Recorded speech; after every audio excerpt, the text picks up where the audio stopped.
Hey everybody, welcome to my next free tutorial Friday.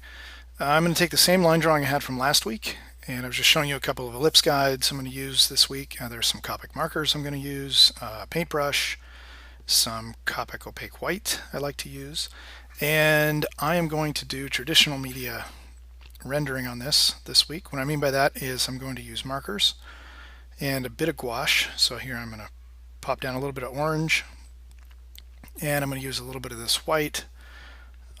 Typically I use that Copic all the time if I'm doing white only, but I want to mix the white with the orange, so I want them to be the same brand. And I am going to marker this with renders. I'm also going to use a little bit of a warm color, so I'm using E41. It's called Pearl White, I think. And it's just to warm up the ground plane, so I have a little bit of bounced light that's warm. And I'm also going to cool down the background, so I'm going to use cool markers for this one. So it's much like last week's tutorial. Same drawing. I just printed it from Photoshop. So I scanned it out of my sketchbook, printed it on a piece of like copy paper, and grabbing some markers.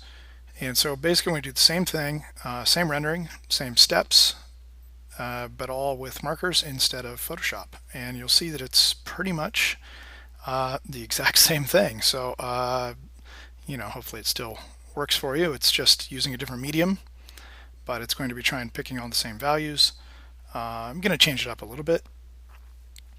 So let's talk a little bit about lighting. We have basically an overhead light source, and if I had no shadow on this, I might move the light around a little bit, but since I already have a shadow as part of my line drawing, I'm just going to go with it in this top lighting scenario and see if it works. And so you start with the light markers first, and then you go darker because they're permanent. Right? If you screw up and you make it dark, the only way to get it light again is to go back over with white pencil or gouache. So you always want to sort of sneak up when you're doing marker work and sort of sneak up on the values, because you can always go darker, but you can't go lighter, not easily anyway. So I already know from doing the one in Photoshop, and I already did one actually before this guy to see if I wanted to do this or not. And so I kind of already know my value structure, so it makes it a little easier. If I was just starting this out and I hadn't done a prior sketch, I might not go in, and darken the shadow all the way to this. I think is number 4. So these are cool gray markers, and this is number 4, and I'm just blocking out. And I'm thinking a little bit about my value graphics. So if you watch my proximity-based styling lecture, you know what I'm talking about. Where if the tires are dark rubber and the rest of the vehicle is lighter, then the sort of in the light of that tire, so across the top half, it's only going to get to a certain value. So I could say, well, the brightest that tire is going to ever get is a value 4, right? So you grab a number 4 marker, and you can just block in the entire tire. And with all of it blocked in, then you have to just work darker from that. And it's just doing a loose cast shadow there across that little side structure from that overhead sort of container that's sticking on the back of this truck. And then you start going darker. So the first thing I did was hit the the number 2 side there with I think a number 3 marker. So again, it's sort of top lit, right? You can see the shadow straight down. So I'm going to say it's getting a little bit of light on these vertical sides so that I can do a bit of that cast shadow that I just blocked in there. So just cheat it a little bit towards us, the position of the light, and allows me to cast a little shadows on that vertical surface, which helps the form to read a bit. Now what's really nice about having a line drawing that's all finished, and you've defined all your sections and your surfaces, it really provides you with a nice roadmap to go back in and apply your values. And we saw my left hand pop in there. I was holding a big stack of them, so that tends to be how I work. So I hold a big stack of markers because I like to work quickly. And a lot of times if you're trying to do gradations with markers, you need to work while they're still wet and push. And so you block it in, you sort of wet it out with a light marker, and see, like right there, I'm just blocking it in. This is relative light marker. It's like a 5, and then I'm going to use a 4 while it's still wet and sort of smear that, and blend that around. So I'm just going to hit it there with a little 4, maybe a 5. That's right in the core shadow, and then I'm just going to smooth it out. And so you can just keep getting darker and darker and darker. So it's pretty easy to, keep evaluating your values, and then pushing where you need to, and you can get the markers to do gradations. It's going to have a few steps, but it's okay. Your eye will blend that together. And if you want to really try and get out the gradation or the steps, then you can come back over it with a pencil if you wanted, and you could smooth out those steps. But in this case, it's fine. Quick sketch. And the sketch measures, you can tell by my hand, it measures about 6 inches, a little more than 6 inches wide, which is a pretty nice scale for these markers. If it was any larger, I would have a tough time, as you'll see, because I'm going to block in the background as well. Now, you don't have to do the background, but in this case, I wanted the brightness of the top of the truck to come to life a bit. And in order to make that happen, because it's basically white on white paper, the only way to make that happen is to put something dark behind it. So we'll get there in a couple minutes. This one I sped up about 250%. I think last week's was about 200. So this one took a little bit longer, I think. Probably because I just, I'm not quite, I haven't been doing a lot of marker sketching, and I had to go redo my whole setup this morning with my camera, so I haven't been working over there. But these are pretty quick ones to do. If I'd sort of at my normal desk with the whole setup and everything accessible and easy to get going, probably about the same time as Photoshop. So I think they should run about this sketch about 35 minutes, maybe 35 to 45. So with traditional media, this probably took 45. Last week, I think, took about 35 with Photoshop. Photoshop's a little faster because it's not color picking back and forth. You can just pick from the sketch once you get it blocked in. So on and off caps of markers, that sort of stuff, takes a little while. And you have to mix up some gouache, right, that sort of thing. But it's pretty fun. I love traditional media sketching. Markers are really fun, and it's what's nice too, you have this like very tangible sketch when you're done, that it's on a real piece of paper. That's always fun. I think it shows a lot of times better than something done in Photoshop. Even if you print the thing out of Photoshop, there's just something about it that doesn't have quite the same appeal.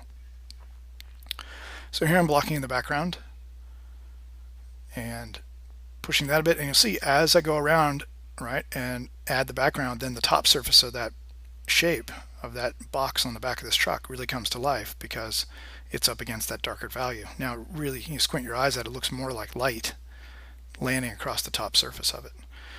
I tried to not flip this very much this week. I did it just a couple times where I had to get to an edge, right? It was very hard to hold the marker that other direction and without screwing up the top edge of that shape.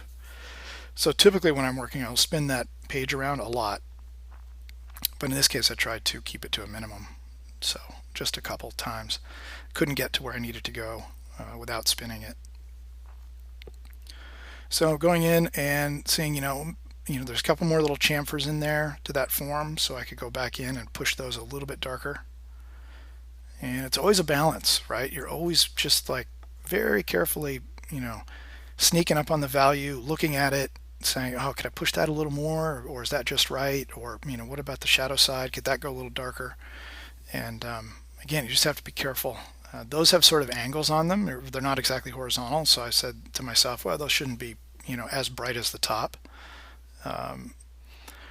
In theory, it's about the same angle as the top, so I'm going to probably have to come back and brighten that up. But when I lay in the marker, you see it's much darker than when it dries. So that was only like a cool value marker 1, probably. So it'll dry even lighter. And I'm doing a little bit ambient occlusion in there, and that's where the light has a hard time getting into those crevices. So going into wherever I have those crevices, and it's going to be a tough area for the light to get in, and just pushing in some more darks. Also, those little, I-beam kind of structures that are holding that box to the frame, maybe those could even be painted darker inside those hollow areas. So it could be value graphics, but also could just be ambient occlusion, making them darker. And here we're getting less light from the sky, under the truck there. So again, some more ambient occlusion from the sky lighting into the shadow. So I'm adding some gradations based on that. So wherever your shadow is sort of the closest to the vehicle and gets the least amount of light, that's where you go in and make it darker. Here I have, this is like an indigo blue Prismacolor pencil. So this is the full mixed media. We've got marker, colored pencil, and a bit of gouache. So I'm just making that shadow a bit more blue, And to have it make sense, I want to use my sky, right? I need the color behind the vehicle to be a little more blue. So I'm just sort of, softly adding a little gradation over the top of my marker to make it a bit cooler. You could also do this with a marker. I could have grabbed a really light blue marker and just gone in and hit my shadow and also hit the background behind my vehicle. But in this case, I sort of liked the texture and wanted to use some pencil as part of the demo. So you can see I'm just putting in some sort of sketchy lines to add a bit of texture to the background. And now I'd come back and say, well, I want that local value and the value graphics, those tires, I want those definitely be a darker rubber. So they're mixing in a little bit too much with the frame of the vehicle behind it. So I want to push those a bit darker. Could even go more extreme, obviously, if they're really dark. And I'm going to push that core shadow a bit. Try to make them look more round. That works a bit better. And we're about 2/3 of the way through this one, so a quick one. And again, it's really all the same physics. It's just using different medium. In this case, the Copic markers versus Photoshop. And like I said, I like them both, but it's a fun way to work. Looks like I already hit that yellow in there. I missed that. I wasn't paying attention. Sorry. I went in and put the yellow marker, the color of the ground. I probably did it when I was doing the ground. And put it on all the underside surfaces of my vehicle. Wherever the reflected light, so the light's going to come down, bounces off that yellowish ground, then bounces up under those chamfered surfaces. So anywhere those surfaces point down towards the ground, I just went right in there and I mixed the yellow with the cool gray. So I missed that somewhere along the way in my audio, but that's the step. And I was looking at it and thinking, no, that that vertical side, if it's top lighting, could be even darker.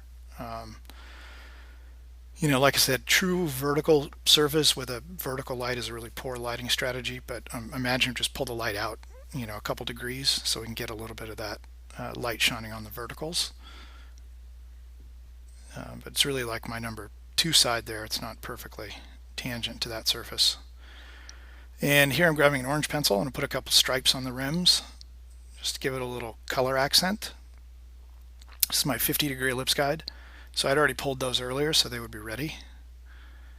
And here I'm just trying to fill in that area a little bit down there to give a little color accent to that rim. There's my spiky hair showing up today. It's tough to use ellipse guides unless you look sort of straight down on them. And so that's why you're seeing my head poke in there. Still didn't quite get to look straight down, but it's hard to line them up unless you do that. And I wanted to add a subtle color pop to the side of this vehicle, but I didn't really want to get in there and paint that all with gouache and make it really, really tight and also very opaque. I want it to be very subtle. So that's why I grabbed an orange pencil and just blocked out a couple of, and I just went over what I had already drawn in my sketch just to shift the color a little bit. And I'm dropping a couple little other orange bits here and there. And then I'm going to grab some orange gouache, which is probably coming up next. Or maybe I do white first. And that'll be the last steps. A little bit of white gouache and a little bit of orange gouache. So here I'm using like, I think a number 4 round brush and just pulling out a couple little details. The brush is the best for putting in the small details. So if you want some really fine details on it, get a paintbrush. Don't use like a white highlighter pen, that sort of stuff. They're just awful.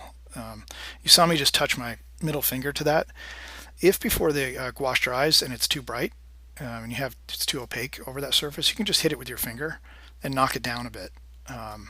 If you have a lot of gouache on there, of course, that's going to smear a lot. But if you don't have that much on, you just sort of touch it with your finger. And see, like those were in shadow down sort of at the bottom, so I just touched it and it made it a little bit more transparent. And by doing that, it sort of mixes with the gray marker underneath. Like that one was too bright, so I just knocked it off a bit. And I do that quite a bit when I'm painting details. I'm going to put some little, I've never really been happy on the design with that little gap right there between the cab structure and that box. So just decided I'm going to drop a couple little louvered vents in there. And that's what's catching some light, the edges of those louvers. And we'll go back and cast a shadow towards the very end. So here I'm going over the top of my line drawing and trying to push the quality of the light across the top surface a bit. And here I'm actually even getting rid of the heavy line mark that's holding that edge and actually letting the white hold that edge because I have a nice value to the background. So there I can use value instead of using my line. You know, line when it travels around a silhouette like that is kind of like just a moving little background. But if you have value, you don't really need that. So getting some of those little seams and things to show up. And if it's not bright enough, just go back and hit it again. There's a little step here to the form. I don't want to make that little value change across there. And here's some orange for some little taillights or graphics at the back of this. Doesn't exactly match the orange of my pencil. Could have taken some more time to mix that up.